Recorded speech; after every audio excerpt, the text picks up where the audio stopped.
Giuseppe Riccobene, un interessante intervento. Possiamo fare già una piccola conclusione di questa giornata organizzata da Lega Ambiente sul Forum dell'Acqua?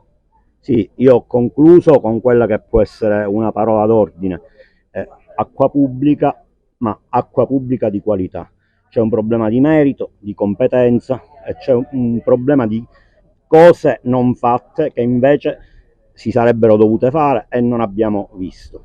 Per cui Lega Ambiente ha un ampio ventaglio di proposte, ma sicuramente quella del merito, della competenza tecnica, del rigore scientifico e della multidisciplinarietà sono, diciamo, elementi imprescindibili.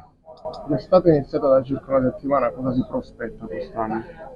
Quello che abbiamo visto è assolutamente insufficiente, perché purtroppo affrontare con questi criteri emergenziali delle problematiche che sono emergenziali ma sono anche come dire, strutturali e strutturate e senza una visione complessiva, ci preoccupa.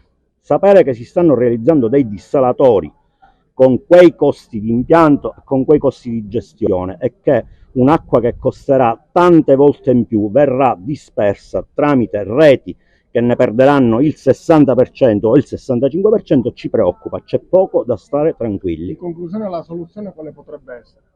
La soluzione è, dico, l'ho detto, è affrontare tutto sotto un'ottica di multidisciplinarietà, rigore scientifico, merito, competenza, che in questi anni abbiamo visto poco.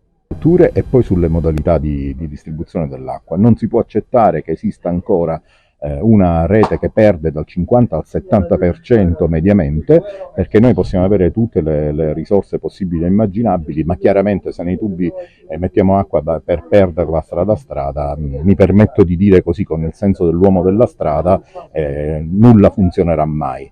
È chiaro, ci avviciniamo a un'estate che sarà dura non solo per Agrigento ma anche per buona parte della Sicilia occidentale, perché i numeri che abbiamo degli invasi che sono utili alla idropotabilità per la Sicilia occidentale non sono per niente confortanti. Dobbiamo, e questo lo sottolineo, ricordarci che la Sicilia è un hotspot del cambiamento climatico e che dobbiamo fare di tutto per trovare misure di mitigazione e adattamento al cambiamento stesso. Sull'emergenza idrica, la gestione dei fondi, le decisioni prese dalla regione siciliana, dal governatore, che ne pensa?